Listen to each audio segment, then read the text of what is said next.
आपके चैनल में फिर से आपका स्वागत है।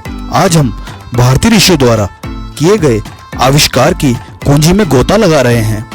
आइए जानते हैं 7 वैज्ञानिक आविष्कार जो हजारों साल पहले भारतीय ऋषियों द्वारा किए गए थे।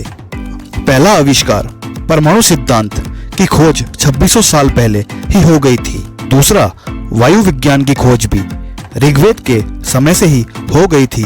तीसरा, गुरुत्वाकर्षण नियम की खोज न्यूटन से 1200 साल पहले ही हो गई थी।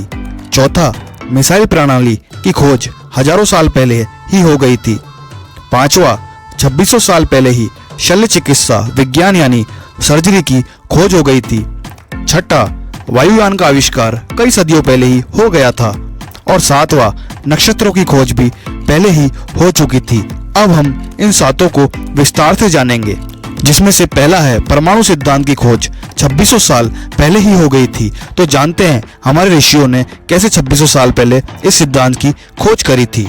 वीडियो को अंत तक जरूर देखिएगा। जॉन डाल्टन, अंग्रेजी भौतिक एवं रसायन विज्ञानी, जिन्हें परमाणु सिद्धांत के विकास का श्रेय दिया जाता है। हालांकि परमाणुओं का सिद्धांत वास्तव में एक भारतीय ऋषि और दार्शनिक डाल्टन से 2600 वर्ष पहले ही तैयार किया गया था, आचार्य कणाद के द्वारा। आचार्य कणाद का जन्म गुजरात के प्रभाकर क्षेत्र द्वारका के पास 600 ईसा पूर्व में हुआ था। उनका असली नाम कश्यप था। कणाद ने ही इस विचार को जन्म दिया था कि अणु परमाणु पदार्थ का अविनाशी कण है। उन्होंने यह भी कहा था कि अणु के 2 चरण हो सकते हैं, पूर्ण विरामावस्था एवं गति की अवस्था। आचार्य कणाद वैश्विक दर्शन के संस्थापक थे। इसी श्रृंखला में आगे चलते हुए हम आपको दूसरे आविष्कार के बारे में बताते हैं। वायु विज्ञान की खोज भी ऋग्वेद के समय ही हो गई थी। ऋषि कण्व ऋषि अंगिरस के वंशज थे और एक महान ऋषि भी थे। जब शकुंतला के माँ और पिता ऋषि विश्वामित्र ने छोड़ दिया था, तब ऋषि कण्व उनकी देखभाल करते थे। शकुंतला का पुत्र भरत का भी लालन पालन उनके द्वारा ही किया गया था। वायु विज्ञान ऋषि कण्व द्वारा ऋग्वेद खंड 8:11-6 में भगवान के जगती मीटर में समझाया गया है। ऋषि कश्यप ने ऋग्वेद में 9:64-26 में इस पदार्थ के गुणों का वर्णन किया है। इसी में तीसरा है गुरुत्वाकर्षण नियम, न्यूटन लॉ के नाम से जिसे हम जानते हैं। इसका आविष्कार 1200 साल पहले ही हो गया था। ये हम सब जानते हैं कि धरती के आकर्षण बल के कारण ही वस्तुएं पृथ्वी पर गिरती है, जिसे गुरुत्वाकर्षण का नियम कहते हैं। इस नियम का वर्णन 400 से 500 ईस्वी में ग्रंथ सिद्धांत शिरोमणि में एक प्राचीन खगोल विज्ञान भास्कराचार्य द्वारा किया गया था।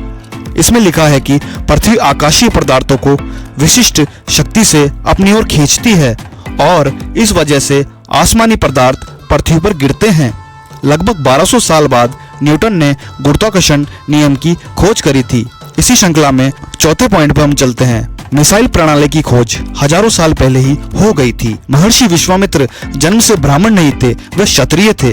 ऋषि वशिष्ठ से कामधेनु गौ को पाने के लिए युद्ध में मिली हार के बाद वे तपस्वी हो गए थे। अपने तप और ज्ञान के कारण उन्हें महर्षि की उपाधि मिली और साथ ही चारों वेदों और ओमकार का ज्ञान प्राप्त हुआ। उन्होंने भगवान शिव से अस्त्र विद्या पाई। विश्वामित्र ने ही प्रक्षेपास्त्र या मिसाइल प्रणाली हजारों साल पहले ही खोज ली थी। ये पहले ऐसे ऋषि थे जिन्होंने गायत्री मंत्र को समझा।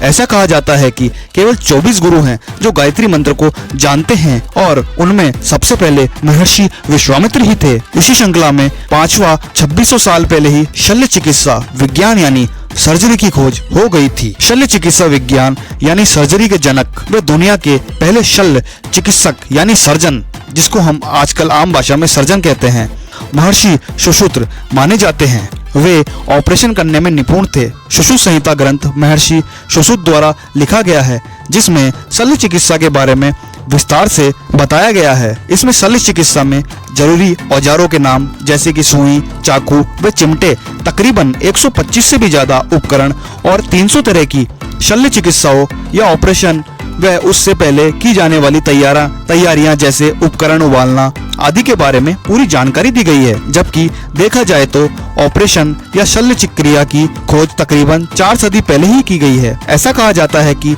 महर्षि सुश्रुत मोतियाबिंद पथरी, हड्डी टूटना जैसी पीड़ाओं के उपचार के लिए भी शल्य कर्म यानी ऑपरेशन करने में बहुत ही माहिर थे। यही नहीं, वे त्वचा बदलने की शल्य चिकित्सा जिसे हम प्लास्टिक सर्जरी के नाम से जानते हैं, उसको करने में भी माहिर थे। इसी श्रृंखला में छठे बिंदु पे हम चलते हैं। वायुयान का आविष्कार कई सदियों पहले ही हो गया था। 1875 में विमान शास्त्र चौथी शताब्दी ईसा पूर्व महर्षि भारद्वाज द्वारा लिखित पाठ भारत के एक मंदिर में खोजा गया था। इसमें विमान शास्त्र के जरिए वायुयान को गायब करने के असाधारण विचार से लेकर एक ग्रह से दूसरे ग्रह या एक दुनिया से दूसरी दुनिया में ले जाने वाले विमानों के बारे में बहुत ही गहराई से जानकारी दी गई है। अर्थात प्राचीन विमानों के संचालन, स्टीयरिंग, लंबी उड़ानों का भरना और तूफानों से और बिजली से सावधानी बरतना, एयरशिप की सुरक्षा से संबंधित खोज का विवरण इस किताब में मिलता है। इसलिए धर्म ग्रंथों के अनुसार ऋषि भारद्वाज को वायुयान का आविष्कारक माना जाता है, जबकि आधुनिक विज्ञान के मुताबिक राइट बंधुओं ने वायुयान का आविष्कार किया था। इसी श्रृंखला में आगे बढ़ते हुए 7वां बिंदु है, नक्षत्रों की खोज भी पहले ही हो चुकी है। नक्षत्रों की खोज गर्ग मुनि ने की थी। श्री कृष्ण और अर्जुन के बारे में नक्षत्र विज्ञान के आधार पर गर्ग मुनि ने जो कुछ भी बताया है वह सही साबित हुआ था। कौरव पांडवों के बीच महाभारत युद्ध विनाशक होगा, यह भी गर्ग मुनि पहले ही बता चुके थे। तिथि नक्षत्रों की स्थिति को देखकर दक्ष मुनि तिथि नक्षत्रों की स्थिति को देखकर युद्ध के पहले पक्ष में तिथि क्षय होने के 13वें दिन अमावस थी और दूसरे पक्ष में भी तिथि क्षय थी। पूर्णिमा 14 दिन आई और उसी दिन चंद्रग्रहण भी था। यह सब ऋषि बता चुके थे। जो भी प्रियगण को इस वीडियो में और मूल्य मिला है तो सफलता प्राप्त करना और अपना सर्वश्रेष्ठ जीवन जीने पर अधिक सामग्री के लिए लाइक बटन दबाएं और सब्सक्राइब करना न भूलें। अगली बार तक प्रयास करते रहें और चमकते रहें। धन्यवाद।